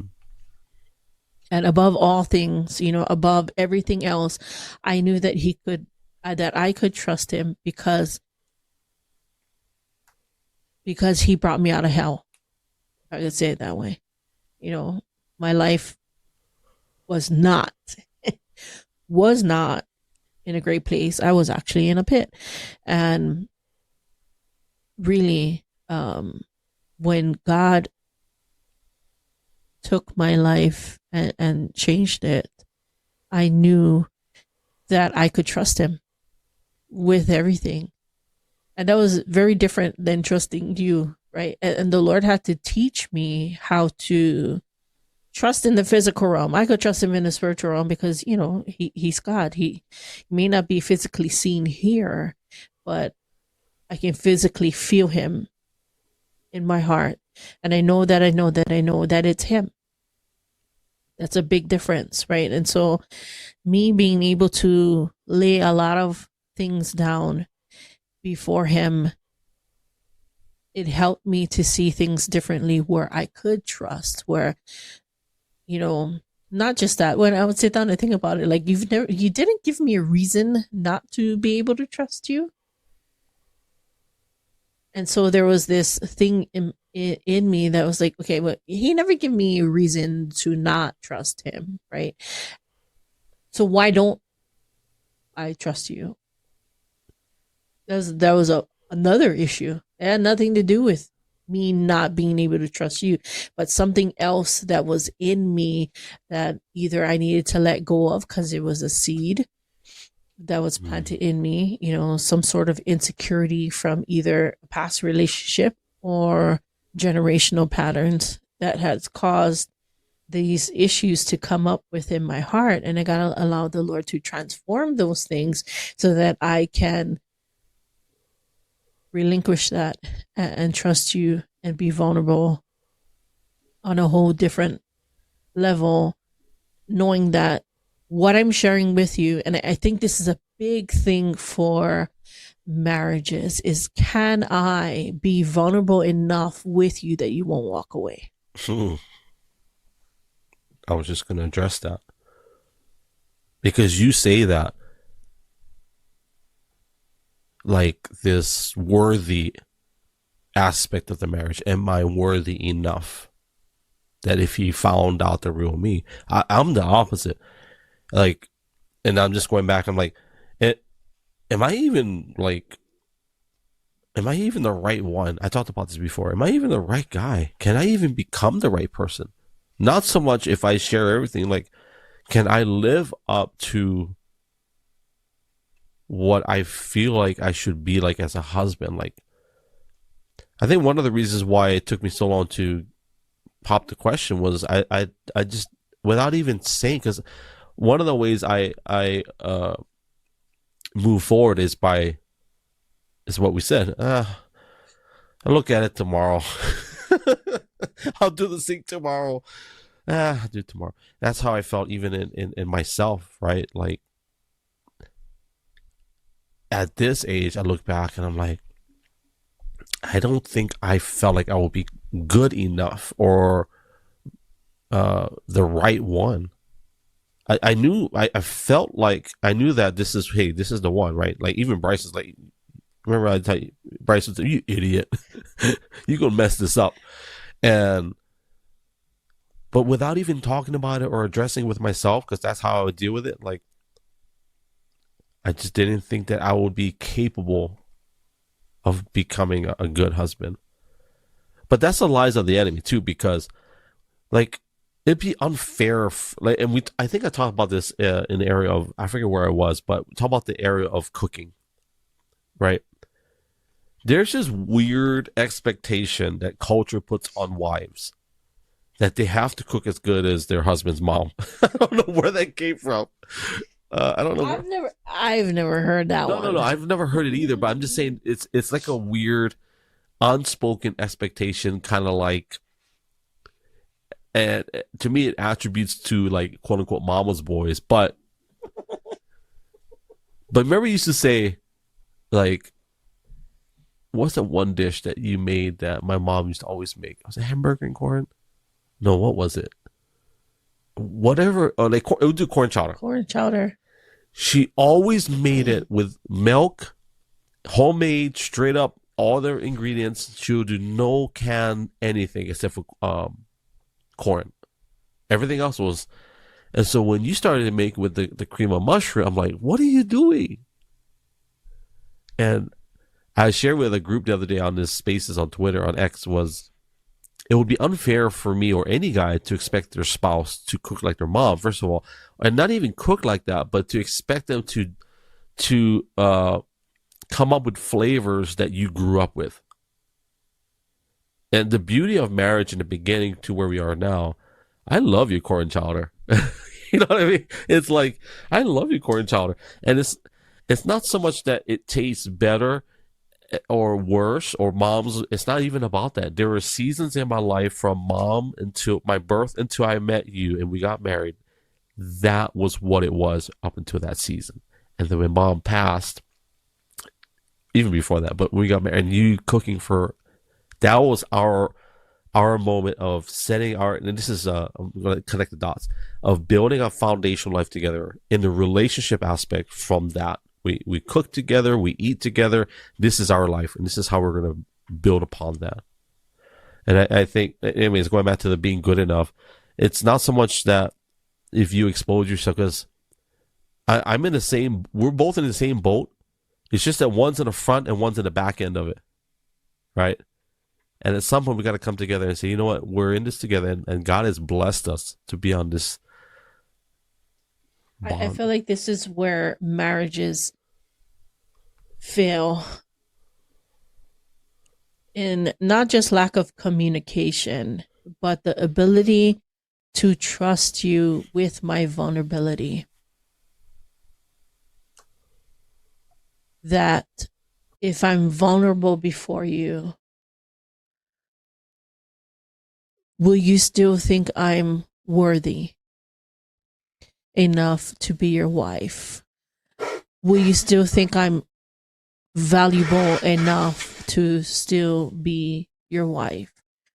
Would you still feel that I'm worthy enough to still be your husband? That I'm worthy enough of a man to still be yours, right? Looking at vulnerability on both parts. Can I be honest with you enough for you to say to me, okay, well, let's work on this. Let's work on this together. Yeah. And so many times in the culture that we live in, it's selfishness. It's like, no, you did this to me. No, it becomes all about the self. It's all about me, or it's all about, I don't like talk to you anymore. I'll go find somebody else for talk to, because, I think the grass is greener on the other side. So let me go jump in there. And then I'm going to jump in that side and find out that, the grass get brown over here too. So what you can do, keep jumping grasses. Right? Jump the grasses, brother. Jump in the other yard so I can, get the green grass over there. That's not how it works. When you learn to grow together, right? When you learn to build that solid foundation together, life is so much more sweeter, is so much better, because you're building with the one, right? You're building with the one that's been with you forever.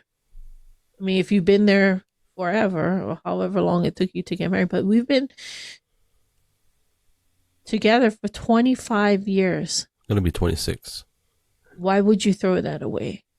Why would you think that it's better in another field? That's the lie of the enemy. And I'm going to say this. There's a scripture here.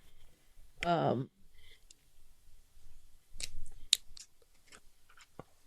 think it was a scripture. I want to stay there if you find in error separation.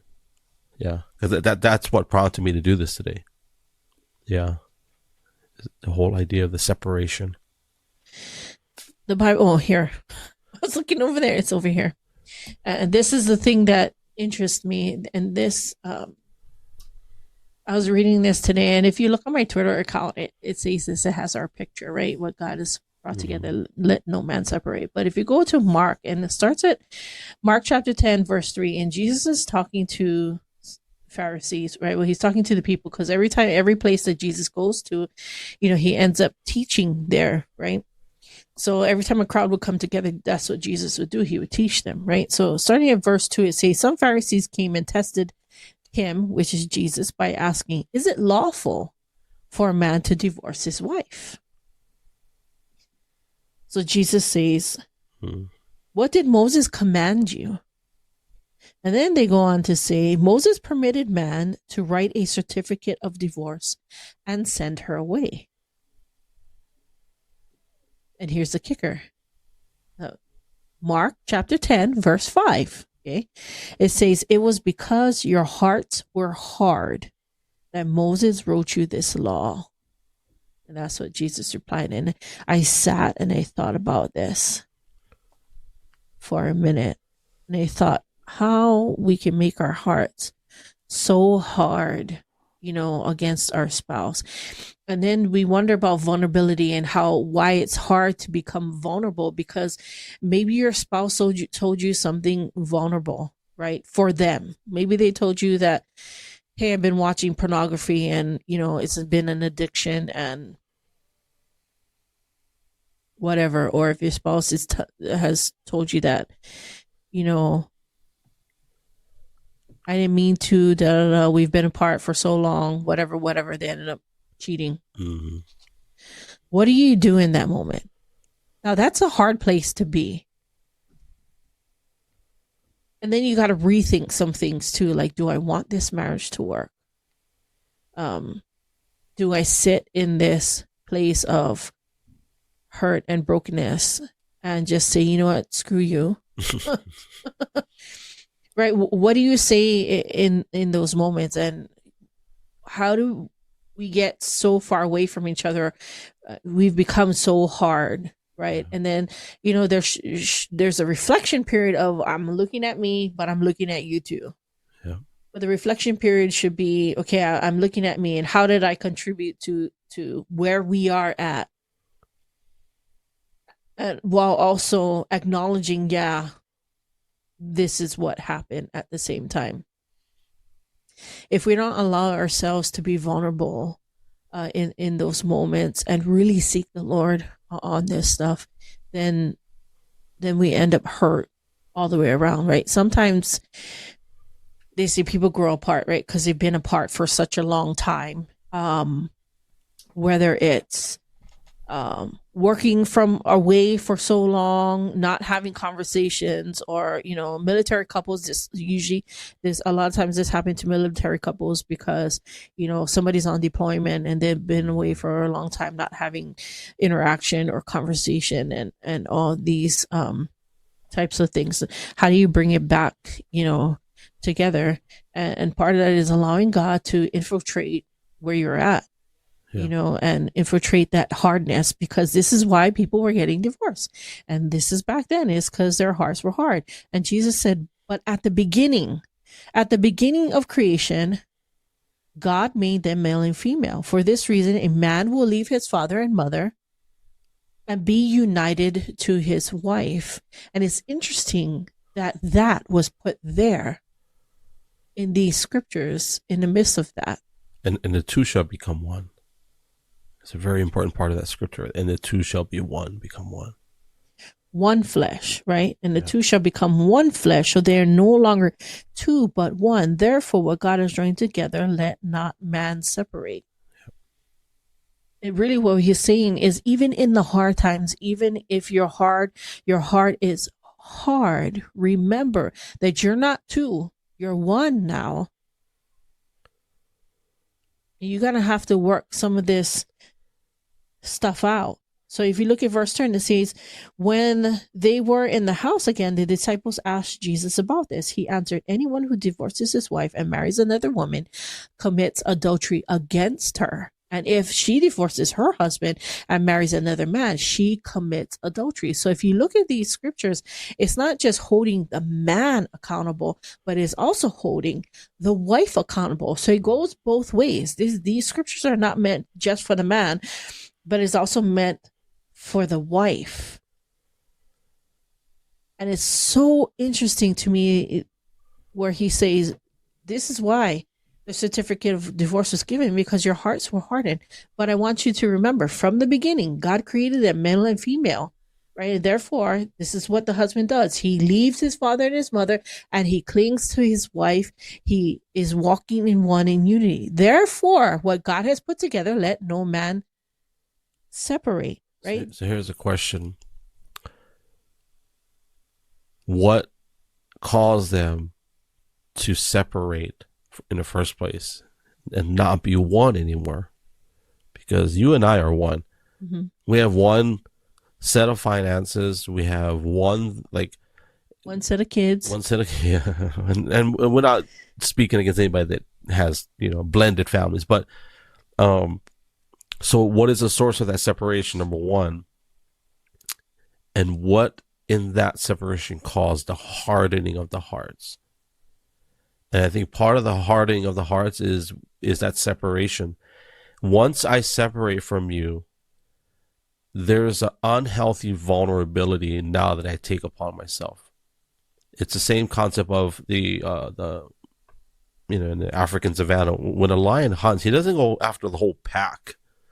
Who's after that? He'll find the ones that are separated, and usually hurt or broken ones, and usually the hardness comes out of hurt, and offense.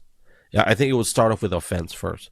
There's a short period in our marriage where I felt like I felt like you didn't respect me, and maybe you did, I don't know. I think even you don't even know because even we can't even figure it out. Like, was that real? And obviously, no matter what it was all lies. The feeling of offense and being, even though whether it's legitimate or not, they were all lies designed to separate, right? So what I will encourage anybody that's watching or listening is that there's going to be offense in our marriage. There's no doubt about that. But we have to stay as one. Yep. Because if there's offense in our marriage, it doesn't just offend me, it offends you too. Well, Right. and there has to be a working through the offense, right? If we're not willing to sit down, talk about it, and work through the offense, then there's a hardening even greater than that, because once the offense happens, right? Once the issues happen, if we're not talking about it and I refuse to talk to you about it and we refuse to argue about it and work it out, then I'm allowing the enemy to come in and tell me and dictate to me what I think is happening, what I think it should be. Yep. If I'm not allowing the Lord to help me walk through the vulnerability, the issues, right, of it, then I'm allowing the enemy to come in and speak lies to me, and tell me what he thinks, or even not just the enemy, but I'm telling myself what I think it is. And I keep going back to generational patterns. What did you grow up with? What kind of toxicity was there in your life? Was there a healthy standard in your life, or was it a toxic thing that happened in your life? Because toxicity always goes back to the negative, right? It brings back all these things. This is what happened to my parents. This is what happened to me in the other relationship that I had 50 years ago. So it's going to happen again. Because of, when we're in vulnerability, because an offense, because we were hurt, because we were broken, it opens something up within us that can take us down any road that we've been on that is negative. It can take us there. Can if you imagine? we allow it to. Can you imagine? Like, I'm walking down the street and someone comes up and punches me in the shoulder, and I'm like, hey man, stop doing that. And then this arm comes over here and rubs the hurt and the pain. But sometimes in our marriages, it's like this guy comes over here, our own fist, and punches my own shoulder, boom. And then this arm is like, what are you doing? And then the arm is like, I don't know what you're talking about. Just walks away. But it can't. I think sometimes in marriage you treat offense like, that's your problem. You got to figure that out. The minute we decide to separate, that's when it becomes a problem. That's your issues, that's your problems. Or like, I don't know why you get so, hurt over that. I was just joking. Or I'm fine. It can be addiction, right? That in itself, it's not just one person in a marriage that's deep. It's both of them. That's why when, like the other day, you were like, oh my God. And I saw you, I'm like, what happened? And you didn't say anything. Remember, you didn't say anything. I got so upset. And not like, I guess in the moment it may have felt or seen, appeared like I was mad at you for not talking to me, and I probably responded that way. But the truth is, my heart was so connected in a way that I don't want you to get hurt. I don't want, whatever that is, I need to, right? I said, I need to know what's going on. Yeah. You gotta tell. You cannot just sit there and go, "Oh my God," and then not say, like, that drives me crazy. But it does drive me crazy. But the heart of the matter is, our hearts are one. So if I see or feel like there's something going on, I need to know. So because we're one. Right. And I think the minute that I don't have that, I don't want to use these fancy words, but if I don't have that connection or empathy, whatever people call it, that's a dangerous place to be. Because, and here's what I say, and I want you to respond to this, but there's some, I don't know the details, but I've been seeing enough broken relationships and marriages on social media lately. And I said before we went live, it didn't break my heart, but it's heavy. I don't like it. I don't like seeing it.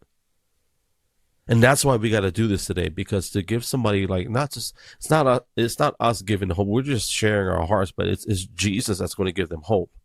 Right. But to go back to that, where is it? John 15:5, it says that Jesus said, I'm the vine, you are the branches. Whoever abides in me and I in him, and I in him, he it is, I can't even read this right, that bears much fruit, for apart from me, you can do nothing. And I think for our marriage, it's what I said, like, we are one, and Christ has to be the center of our marriage, not a part of it. He's not the one we do our devotions and then we put Jesus away and then we go do our thing. He has to be the center of our marriage. He's got to be. One of the things that I had to work through was, I think it was after your mom passed away, and we stopped communicating for a little bit. You wasn't allowing yourself to be, I want to say, vulnerable with me, but you would go to the gym, just kept going to the gym, doing all these things. And here I am, angry, right? And I remember we were going into Walgreens. It was going into Walgreens with the kids. And I put Gideon in the, what do you call that? In a shopping cart, right? Because he was what, 1? And the Lord said to me, if you don't fight for your marriage, who will? Mm-hmm. Right? If you're not fighting for the thing that you wanted from the beginning, who's going to fight for it? And so then that's when I said, okay, I had a decision to make. Either I was going to fight for my marriage, or I was going to be exactly what I was reading, to allow my heart to be hard and stay hard. And not realizing I was broken at that time. Well, it's not just the fact that you was broken. The fact that I was, I guess, selfish enough to say, well, that's his fault. That's his fault. That's how the enemy gets us, right? It starts with the offense and then the separation. Well, and here's the other thing. Okay, so what am I going to do now? Either I'm going to take the bait of Satan and become hard. It's a great book, by the way, by John Bevere. For anyone who wants to know, The Bait of Satan by John Bevere. Good book. Or I'm going to fight for my marriage. Okay, how am I going to do that? Because obviously talking to him ain't happening right now. And let me throw this in, to be fair to you, I was not where I should have been with the Lord at that part of my life. Well, yes, but at the same time, sometimes when things like that happen, we need space. And I don't know how to be, I don't know, because, like I said, I was young when my dad died. I mean, I was 19 when my dad died. So I didn't have somebody else to be alongside me to, like, walk this out with me. Yeah. Right? I wasn't married back then. Now, when Ulu died, that was different, right? Because obviously we were married for a long time before my sister passed away. But learning to be vulnerable, like I said, learning to be vulnerable even in those moments. And me learning to understand that sometimes, as married couples, sometimes you have to learn your place. Sometimes you got to allow them to be vulnerable with God before they can be vulnerable with you. That took a minute. But even in that, it was, okay, how I'm going to fight for this, right? Because I don't want to be fighting face to face. I want to fight back to back, right? Because that's what we should be doing, is fighting back to back. In a marriage, you shouldn't be fighting with each other. You should be fighting for each other all the time. And not all marriages happen that way, but I'm letting you know now, if you are in this position, that, okay, turn around, face, back to back, and start fighting for each other. And this is where the Lord was teaching me how to pray for my husband instead of trying to figure things out with my husband. I understood I understood that there was a place of vulnerability because of my dad, right? I understood the brokenness. But instead of pursuing you and constantly nagging you for answers that you probably didn't even know how to answer me, that would have led to more of an argument. I just sought the face of God. And okay, Lord, how do I pray for my husband, right? It's one of my as my helpmate, as me being the helpmate to my husband. How can I help my husband fight on his behalf? Right? Because now I'm not fighting him, but I'm fighting on his behalf. How can I pray for him? How can I, what can I do for him that would strengthen him in this time that he is mourning, right? In this time that he is walking through some of these things. Like, even the other day, well, that was last week. In fact, it was last week, Tuesday, I think it was. I sat there because I didn't know how to answer, because I was still in shock. Because my cousin had passed away, but he's younger than me, right? And we grew up together. So it was just like, what? Is this for real? Because I literally thought that it was a prank. I don't know why I thought my cousin was pranking his own brother by saying, because sometimes, they joust online. And I was just in shock in receiving that information. And then I forget what you said. And then I got mad. Was that the one where I got mad? Yeah. Oh, okay. I just didn't know how to answer in that moment, because it was just a shock to my system. Like, oh my God. Like, life is really fleeting, like, we live in a day and hour that you better know the Lord before you away, right? To go back to what you're saying about our that time of grieving, like, nobody has a manual. Like, nobody, like, it's kind of like, we have family members that went to college, got the degrees. I don't care how many degrees you've got. Nothing can prepare you for life until you actually go out there and experience life and make the choices. That's where you really learn, like having the book knowledge. So nothing prepares you for grief. Yeah. Like, I don't care how many times, like, it's always a new chapter. Now, some grief, I think, will be more memorable than others, obviously, just because of, it could be like when mom passed, that was the first grief I ever had. I think that's the first real grief I ever experienced on a very deep level. And everybody else, it's not that I didn't grieve them. I did. But it's different when it's your parent. When it's your parent, it's a little bit. And so, to really put it into context, if I look back in our marriage, like, that was a time in our life where I that's one area I will say I could have probably prayed over. Right, that Ecclesiastes scripture where it says that there's a time for mourning, weeping, joy, and laughter, and really ask God for clarity. How can I grieve and be healthy in this marriage and still be available? Because when we have differences, the differences should always be back to back, not nose to nose. We shouldn't be arguing nose to nose. And so, when you was talking, I want to share this. I think this is where God wants me to share this part. Is, when we build sandcastles, right? The kids, I mean, we see the waves coming. I remember this one time I was building with the boys, and I said, "Hurry up! The waves coming! The waves coming! Build the walls! Hurry up!" And the waves would come and hit the wall, and Cole had this laugh. He'd laugh. The walls would be falling apart. And we build it back up again. I say, hurry up, the wave's coming, And we laughing. And finally figured out, can I stop the waves? It's going to come. So how can we? So we did the moat. Right? You build the moat, and the wave comes, and it goes in the moat, and it goes all around, and it kind of works. But after a while, the water surrounds the whole thing and starts to. But it worked. It was a solution.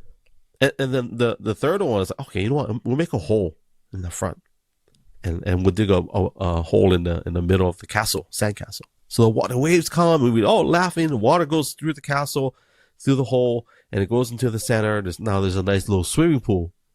Yeah. And it just reminded me, God just reminded me that we can't stop the waves. The waves are going to come. At some point, we may not always have the right answers, but we've got to do something. Yeah. And we do it together. The beautiful thing about sandcastles with our kids is that, number one, is fun. It was funny. Cole always found things funny, you know. But we learned a lot about just in that short chapter of our lives as parents and with the kids. When you build a sandcastle, waves come and you can't stop the wave. The waves are going to come. Well, what are you going to do to protect your home? There's some things you're going to allow, right? Because sometimes the waves, not all waves are bad. It could be the wave of the Holy Spirit. Hey, I'm trying to knock on your door, open it up. And I think allowing Holy Spirit and giving him access in the deep places of our hearts, to give him permission to access those areas, even before we do it together. Yeah. Because if I don't have a legit relationship with the Lord, what makes me think we're going to have a real one together? Right. That's, number one, it's not scriptural. Because, and I'll talk to the men on this one, we are responsible for our spouses, right? Like, God gave you to me. And it's not that I'm better, but it's like all those kids in Hawaii, all those kids riding a bicycle, causing havoc. How many it was? Like 200, 300? That's what it said. Nobody goes, oh, these naughty kids. Yeah, of course they said that. But what does everybody say? Where are their parents? Yeah. And it's the same thing in a marriage. And I'm not saying that the wife is any less responsible, but whenever I see a marriage that is struggling, the first thing I look at is, where is the man? Where is the husband? Where is he? When I see kids that are struggling, first thing I say, where is the dad? Where is he? Where is he in his walk with the Lord? Is he spending time? Is he getting in the Word? Is he worshiping God? Is he doing at the bare minimum, opening your cell phone and reading a scripture? Where is he? Because if we're not doing that at the very beginning, it's that foundation set. It's like the New York Yankees jersey in our foundation. We're moving forward. And then 1 year, 2 years, 3 years, 4, and it gets harder and harder to break that. You know, we can attribute it to generational, what did you say earlier? Not tendencies, but generational patterns. If that's how dad does it, guess what? That's how the wife is going to do it. The kids are going to do it. Without even thinking about it, because I heard this analogy online, right? And it was around Thanksgiving. And so they were asking this question. It's like, what do you do? What is your traditions that you do for Thanksgiving? So one of these ladies said, and they said, well, where does that tradition come from? Like, find out where the tradition comes from. So she said, I went home and I thought about what you said. And one of the traditions that we do is that we make turkey, but we always cut off the tail. And so I went to go ask my mom, like, why do we cut off? And she's like, I don't know. I cut it off because my mom cuts it off. So they went and to go ask her grandma. So they went to go ask the grandma. The grandma said, well, I just cut off the tail because it didn't fit in my pan. Right. So you look at that as an analogy for generational patterns. Sometimes we do things out of, because this is what grandma did. So this is what mom does. And I do it because mom did it. And mom did it because grandma did it. And we don't think about where that comes from, or even ask the question like, okay, what part of our history did this come from? Right. So that we can either deal with some of these things. Like history for us as Hawaiians is different than history for those who are American. Like, if you are American and you grew up in America, one of the things that we don't celebrate is 4th of July. We just look at 4th of July as a holiday. Why don't we celebrate it the way the Americans celebrate it? Because we were a kingdom of our own. Prior to the independence that you guys celebrate. Mm-hmm. So it's not something that we've celebrated it because of the way that our kingdom was set up and our culture was. In the same way, we have culture that we replicate. Mm-hmm. And we need to figure out what's in our culture, right? What's in our history. Let's look at it and see where the patterns come from. This will help you with patterns that may be unhealthy behaviors or toxic behaviors, or it may not even be that. It just may not just be the communication, thing. And even in communication, it was hard for me to communicate certain things. So when I would get upset, and this is why I would become quiet when we would argue, because sometimes we would argue and I would get so mad and I would say stuff that was hurtful, and I didn't know how to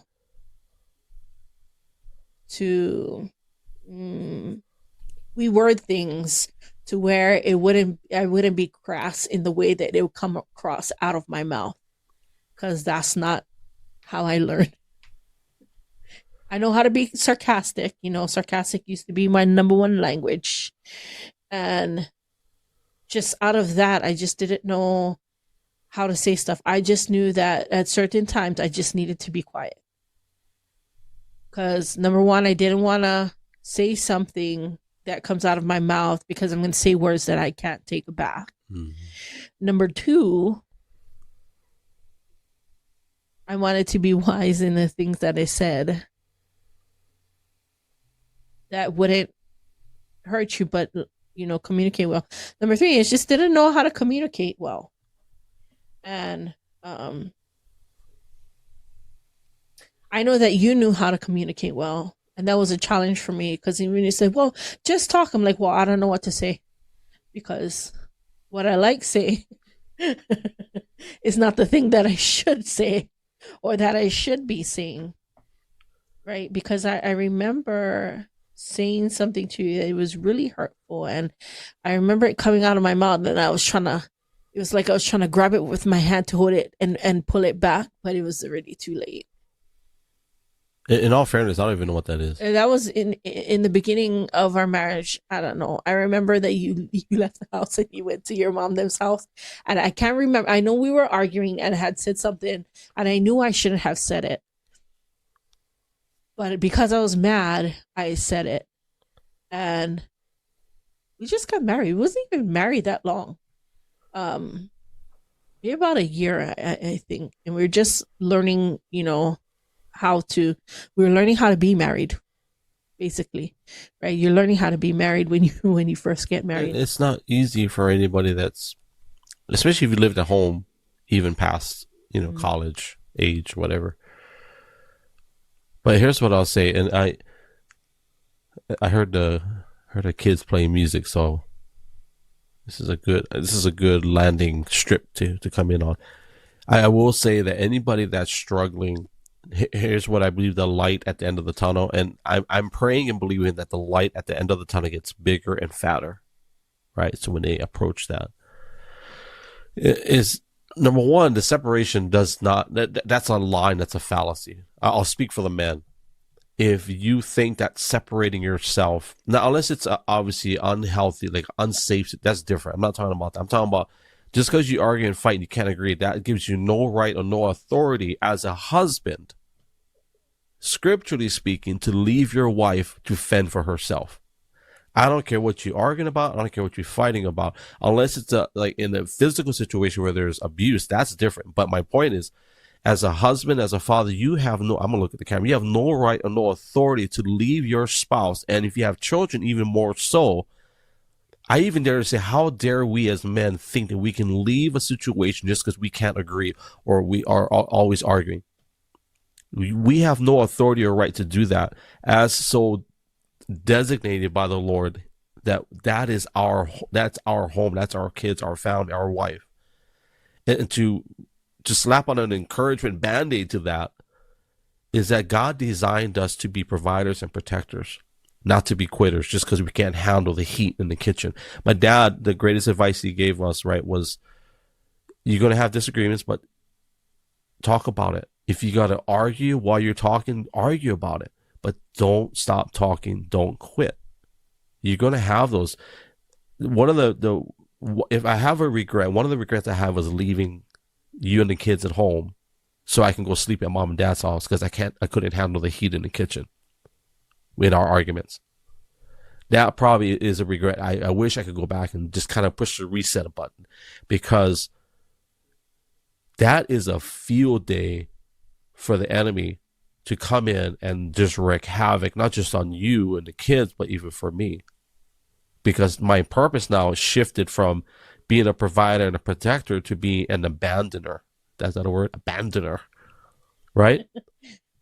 And even though it's just for a day or whatever it was, I don't know how long it was, and it doesn't matter. The point that I did that was wrong. And I would encourage anybody that's, if you're in and like, obviously we're praying for you guys, but if you're in a place in a separation like that, here's what I know. God's grace is far greater than our greatest mistakes, disagreements, and that he desires for us men to stand up, be strong, stand firm on the word of God. And like, you know what? Like, we made mistakes, I'm going to stay here. Mm-hmm. If I got to sleep on the sofa, I'll sleep on the sofa. I'm not leaving this house. Because if I leave this house and something were to happen, oh my God, I'm held accountable for that. So I would encourage any man, fight, argue. I mean, don't fight physically, but stay home, right? Yeah. Stay home. Sleep on the sofa. If you got to sleep in the garage, at least you're on the property. If it's that bad, but argue and let your kids know that it's not their fault and it's not about them, even if it is about them. Well, I would even say to that is trust the Lord. I mean, build a solid foundation, build a foundation that matters. And, like I was talking about when we were walking through the season, the Lord was telling me to, if I don't fight for my marriage, who's gonna, right? It's learning to trust him in all those things. And there's a scripture that says, trust in the Lord with all your heart and lean not on your own understanding, but on your ways, acknowledge him and he will direct your path, right? It's asking the Lord, okay, I'm not leaning on my own understanding, and whatever you tell me to do in this moment, this is what I'm going to do. Yeah. Right. I use wisdom in that, right? Because God's not going to tell you for do something stupid, right? He's not going to tell you for shoot somebody, murder them, stab them, or whatever. That's the enemy talking to you. Okay? That's not the kind of God that we serve, right? But God will show you what to do. And in those moments, the Lord was showing me how to pray for him, what to pray for him, and allow him to work. Because if I try to lean on my own understanding and then come at him and tell him, you need to tell me this, and you need to da da da da, and he doesn't know how to answer me, right? It's just going to escalate into something further. I needed to wait for him to be able to be vulnerable with God in those moments, allow God to help him in that, while I'm helping him as his helpmate by praying for him. And not praying what I want, but praying that he would surrender those things to the Lord and allow the Lord to help him, right? Not praying what I want. Lord, slap this man so he talk to me. Yeah, no, that's not what the Lord is going to answer. Like that's selfish prayer, right? But really leaning into God and wanting the best for your husband. So in wanting the best for your husband is, Lord, how do I pray for my husband? That it would help the both of us, right? Because now we're one. We're a unit. We're together. We're in unity.